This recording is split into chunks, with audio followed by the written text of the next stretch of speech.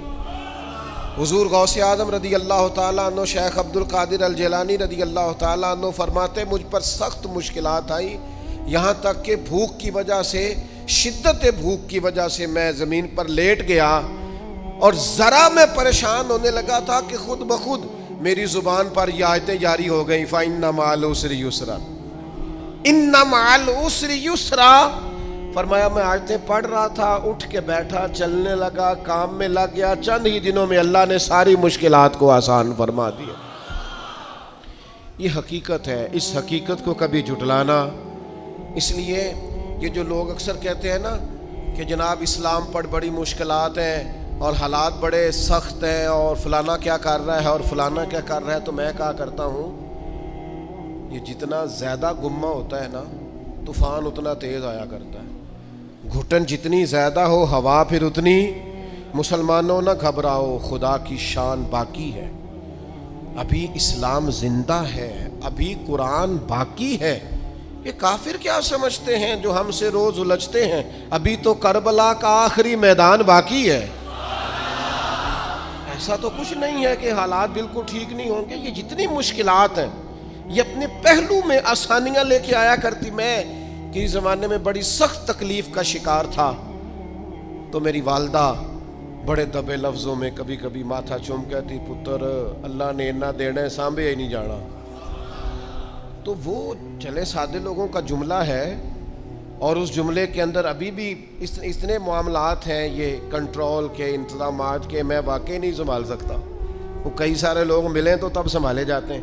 بھائی ہر مشکل اپنے دامن میں آسانی رکھتی ہے، ڈسٹرب نہ ہو، مینٹلی طور پر پریشان نہ ہو۔ جیسے ہی مشکل آئے قرآن کا یہ فیصلہ ہے کہ وہ اپنے ساتھ آسانی لے کے آئے گی۔ اور ایک اور حقیقت بھی اچھی طرح سمجھ لیں، رزق بندے کو تلاش کرتا ہے۔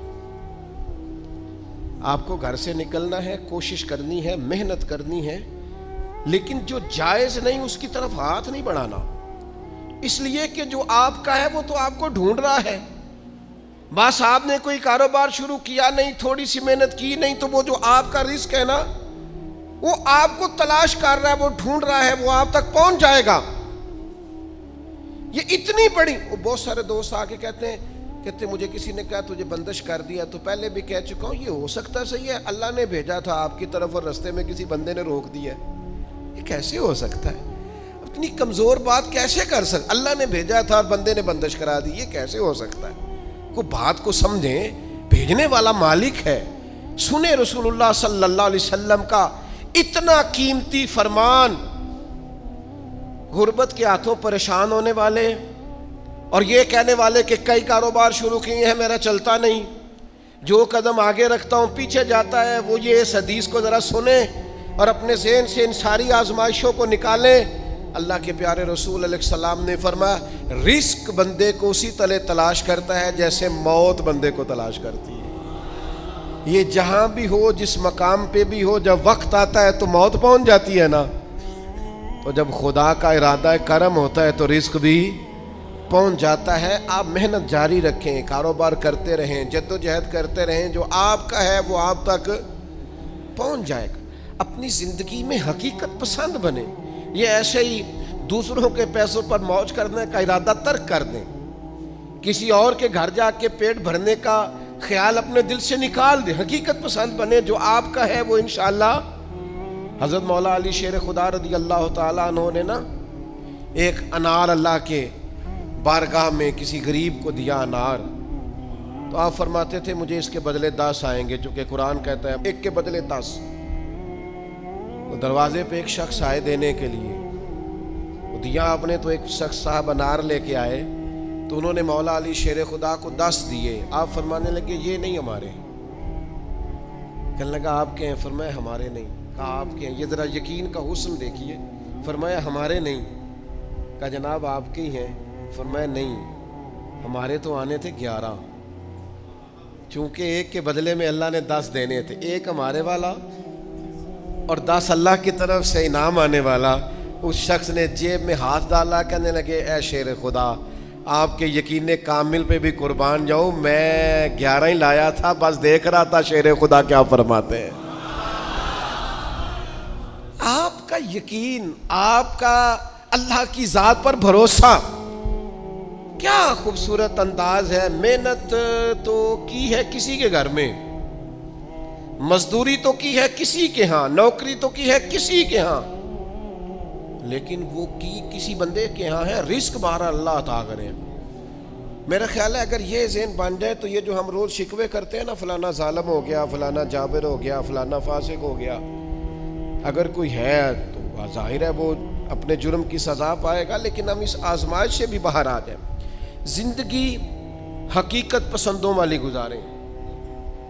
خیالات کی دنیا, خوابوں کی دنیا, لوگوں پر بھروسہ, بندوں سے امیدیں, مخلوق خدا پر توجہ, اتنے مل جائیں گے, اتنے آ جائیں گے, فلانا اتنی مہربانی کر دے گا.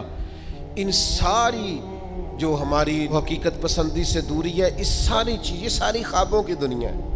آپ حقیقت کی دنیا میں آئیں, زمین پر آئیں. کبھی بھی وہ کسی نے کہا تھا محبت کو سمجھنا ہے تو نہ سے خود محبت کر, کنارے سے کبھی اندازہ طوفان نہیں ہوتا, پانی میں اترے تو پتہ چلتا ہے پانی کتنا کتنا ہے. اس لیے عزیز بھائی, میری بالخصوص نوجوانوں سے گزارش ہے, حقیقت پسند بنو یار. آپ جو نہیں ہیں وہ بننے کی ضرورت, بہت پہلے کہا تھا پھر کہتا ہوں. ایک بزرگ کہتے ہیں میں ہر ایک سے نصیحت لے لیتا تھا. ایک طوائف گزر رہی تھی تو وہ بھی مجھے نصیحت کر گئی.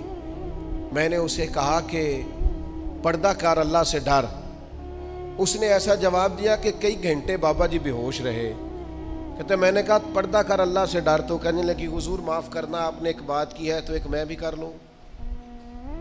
میں نے کہا بیٹا کر لو. تو کہنے لگی میں انشاءاللہ توبہ بھی کروں گی, پردہ بھی کروں گی, پر ایک بات کرنی ہے, میں جو ہوں وہی کہلاتی ہوں. آپ بتائیے آپ جو کہلاتے ہیں آپ وہ ہیں کہ یا ڈھونگ رچایا ہوا ہے؟ سچ بتائیں. لوگ تو آپ کو ولی اللہ مانتے ہیں, درویش, صوفی, فقیر, خدا ترس مانتے ہیں. آپ نے ڈھونگ رچایا جو آپ ہیں بھی. فرماتے اللہ اکبر کا اور بے ہوش ہو کے زمین پہ گر پڑا, اور پھر میں اسے ڈھونڈتا رہا. زبان خلق کو نکارائے خدا سمجھو. او بھائیو, حقیقت پسند بنو. یہ جو ہم نے بہانے بازی اپنے ساتھ لگائی ہوئی ہے, اپنے ساتھ دھوکہ کرنا چھوڑ دو, اپنے آپ کے ساتھ ظلم چھوڑ دو, اپنے آپ کے ساتھ زیادتی چھوڑ دو, اپنے آپ کے ساتھ جان بوجھ کر خوش فہمیوں میں زندہ رہ کر عمل سے دور ہونا اور اپنے لیے معاذ اللہ قیامت کی سزائیں اکٹھی کرنا, اسے چھوڑ دو. حقیقت حال پر میں, اللہ مجھے معاف کرے, خدا نہ کرے میرے منہ سے کوئی ایسی بات نکلے.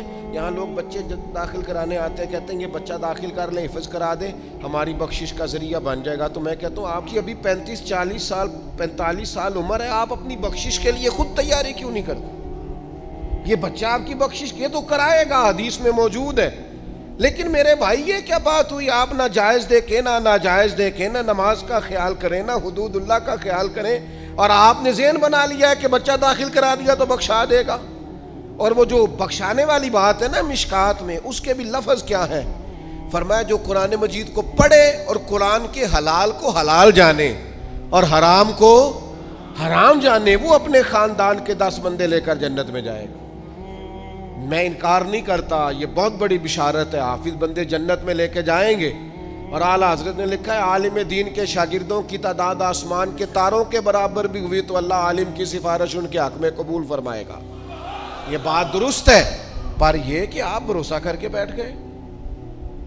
حضرت ابو ہریرہ رضی اللہ تعالیٰ عنہ نے کہا تھا حضور جو کلمہ پڑھے گا جنت میں جائے گا. تو یہ روایت میں بیان کر دوں تو حضرت عمر قریب تھے, عرض کی حضور اس طرح تو لوگ عمل کرنا چھوڑ دیں گے. تو حضور نے فرمایا ابو ہریرہ رہنے دو, ان کو وہی باتیں بتاؤ جو عمل کے قریب کریں. بڑی خوش فہمیاں ہیں, نا عاقبت اندیشیاں ہیں. کبھی کبھی لوگوں کی باتیں سن کے ہم حیران ہو جاتے ہیں کہ یار چھوڑ دیں, آپ حقیقت پسند بنیں. کم از کم میں, کم از کم آپ, ہم تو اتنا سوچیں کہ یار بس جو اصل ہے اس پر رہیں, اصل سے آگے بڑھنے کی کوشش نہ کریں. ورنہ پھر زندگی ہواؤں کی نظر ہو جائے گی. خوابوں میں جینے کی ضرورت نہیں ہے. آپ آنکھ کھولیں, بیدار ہوں اور بیداری میں زندگی گزاریں. آپ کو لطف آئے گا کہ جو آپ ہیں وہی آپ کر رہے ہیں. میں اللہ کے حضور بڑے درد دل سے آج عرض گزار ہوں, اے اللہ پوری دنیا کے مسلمانوں کو, پاکستان والوں کو اللہ حقیقت پسند کر دے, محنت کا عادی کر دے, کردار و عمل کو ٹھیک کرنے والا کر دے, آسانی والا کر دے, شعوری زندگی گزارنے والا کر دے.